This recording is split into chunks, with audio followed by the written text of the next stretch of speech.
Welcome back, fellow insiders. We are diving deep into episode 33, When Aliens Come to Tea, and wow, this one has really got us thinking here at Intergalactic Insider HQ. Yeah, the timing of Kriff Quasar's visit is, well, pretty fascinating, especially with those weird signals. Right, it's like, what is the universe up to? Exactly. So Kriff Quasar, a Lumen botanist, is just as captivating as their homeworld, Loomis. This planet that's bathed in the light of, get this, twin suns Oh, wow. and their family. They had this incredible seed collection that was actually housed in a living structure made of ancient trees. Just imagine. That's beautiful, but man, it makes that meteor shower that wiped out their collection all the more tragic. I mean, that's a loss that anyone can understand, losing your heritage, your connection to the past. It really makes you think, right? Yeah, and Kriff's interview, well, it hit me hard, especially with everything going on with that Xylo situation. I know what you mean. Felix really did an amazing job creating this safe space for Kriff to open up. I mean, right away, Chris mentions the lack of root systems in the tea house.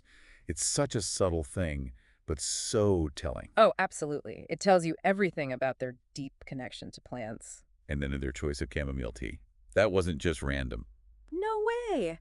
Chamomile's famous for its calming qualities. It really sets the stage for a peaceful conversation. It does, and we see that calmness reflected in Kriff's response to the whole meteor shower ordeal. They talk about their initial despair, but also this incredible resilience. It's like they understand that loss is just a part of life. It is, and it can actually be a catalyst for growth. And renewal, right. Absolutely. Which brings us to the heart of the episode, Kriff's journey to rebuild the seed collection. A journey across the galaxy, just full of these incredible encounters. Wow. One that really stood out was their trip to the humid jungles of Xylos. That's where Kriff found the sky bloom flower. Have you ever heard of it? No. Tell me. This flower only blooms under a triple rainbow. Just picture it. That's incredible. It gives you chills. It's like something out of a dream, right? Yeah. But it really speaks to the vast diversity and the wonder of the universe that Kriff's exploring. It does. And these encounters, they're not just about discovering new plants. They shape Kriff's whole understanding of loss, connection, and even renewal. Right. It's a process. It is.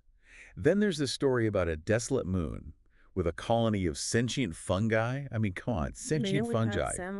They communicate through bioluminescent resonance, and they perceive time as, get this, an interconnected web. It makes you rethink everything you thought you knew about intelligence. I know. And if we look at the big picture, it really makes you wonder how many other types of intelligence are out there that we're just totally missing. That's a humbling thought. It is. It really is. And it actually ties into Kriff's description of Lumen culture, especially their idea of symbiotic grieving. That's fascinating. Tell me more about that. So instead of bottling up their sorrow, they actually share it with the community. They share their sorrow. Yes. And they allow it to nourish new growth and understanding. Wow. Just imagine if we did that here on Earth. Instead of isolating ourselves in grief, we could build support systems to heal and grow together. I mean, it makes you think, doesn't it? Is our human need to bottle things up actually holding us back? Preventing us from processing our emotions and building stronger communities? It's a good question. It is. And then Kriff points out our obsession with time with those chrono gadgets we're always staring at. Oh, they noticed that, huh? Oh, yeah. They see right through us. It's like a subtle dig at our constant need to be on schedule, to meet deadlines. It's honestly making me rethink my whole relationship with time. Me too. Kriff's perspective is so refreshing, especially in our fast-paced, always connected world. And their view on art is pretty thought-provoking, too. They compare the static nature of human art to the constantly evolving creations on Loomis. Like their bioluminescent gardens. For the Lumen, real beauty lies in the process, in the constant flow of creation. It's like a reminder, right, that life isn't just about the destination. It's about the journey. Yeah, embracing change and growth, the whole process. And there's so much more to unpack here, but we're just getting started. Before we get into Kriff's tea time conundrum, let's take a minute. A pause. Yeah. What resonated with you so far? What surprised you? What challenged your assumptions? Well, for me, it was realizing that Kriff's journey is actually a reflection of our own. I mean, we're all searching for connection, for meaning, for a sense of belonging in this vast universe. It's true. And Kriff's insights, well, they offer us a new perspective on how we can actually find that. They do. They really do. Welcome back to the deep dive.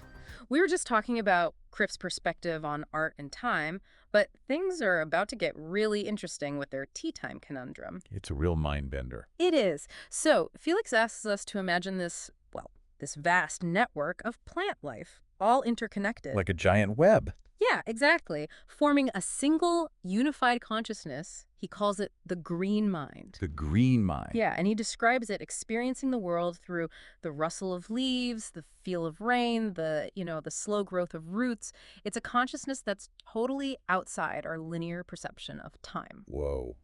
It's a hard concept to grasp. It is, but Kriff gets it right away. Well, they would.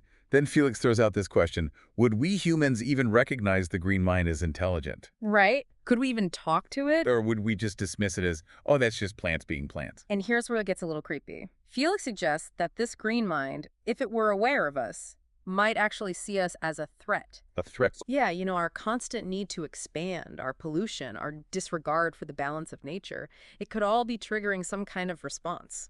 Oh, that's a scary thought.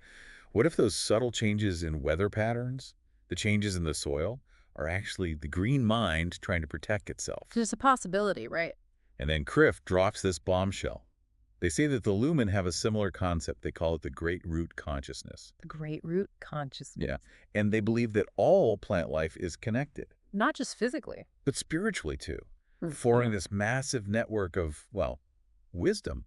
And for the Lumen, this isn't some abstract idea, it's their reality. They talk to the Great Root Consciousness, ask for its guidance, share their experiences. It's a level of connection we can barely comprehend. It really makes you wonder, what are we missing? Are we so focused on our own little world that we're blind to other forms of intelligence, other ways of experiencing reality? I think so. But, hey, let's take a break from the existential dread and get to the rapid-fire tea round. I always love this part. We get to see Kriff's personality shine through. Me too. It's full of surprises. Like, remember when Felix asks Kriff about their favorite earth plant? And they say the Venus flytrap? I know.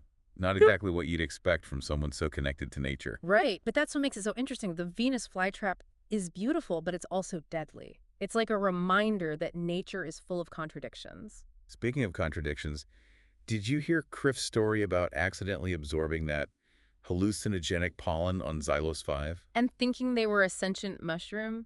Oh, I know. I was dying. Classic. It just shows that even someone as wise as Kriff can have a cosmic mishap. It makes them relatable. It does. And then there's Lumen comfort food, sunsap pudding. It's bioluminescent, and it honestly sounds delicious. I'd try it. Then Kriff tells us about their most embarrassing travel moment, floating upwards in a low-gravity environment. Ah, been there. We all have. Those lighthearted moments are a nice break from the heavier topics. They are. They remind us it's okay to laugh, even when talking about serious stuff. Exactly.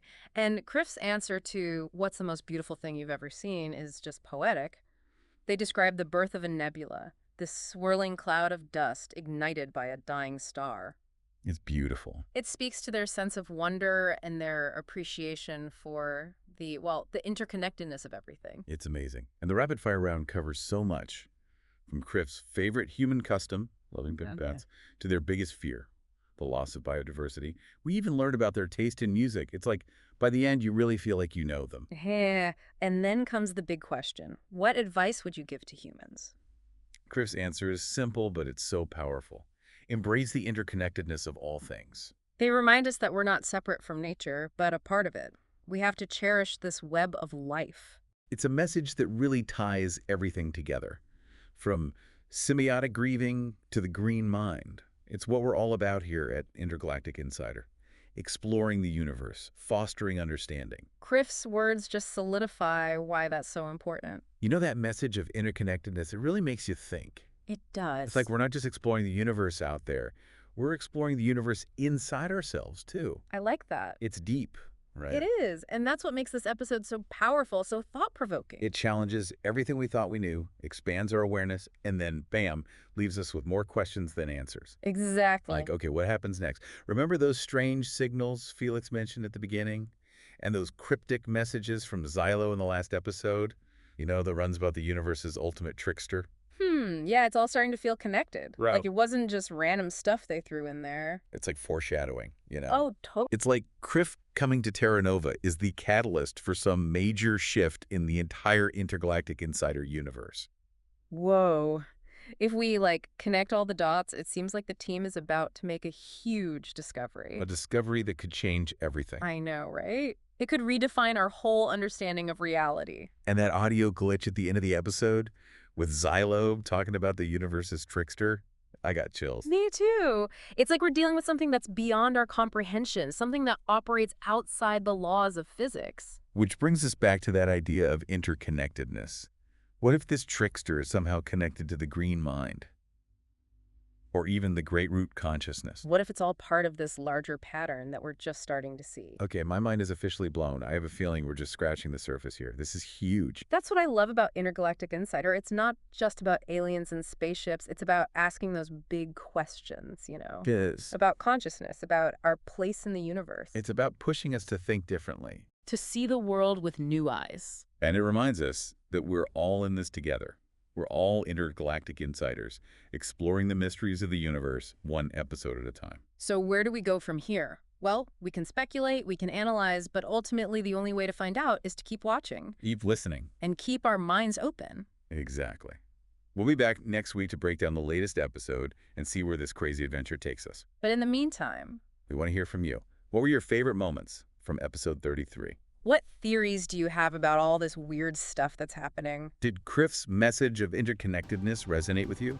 Tell us. Share your thoughts in the comments. Let's keep this conversation going and see where it leads.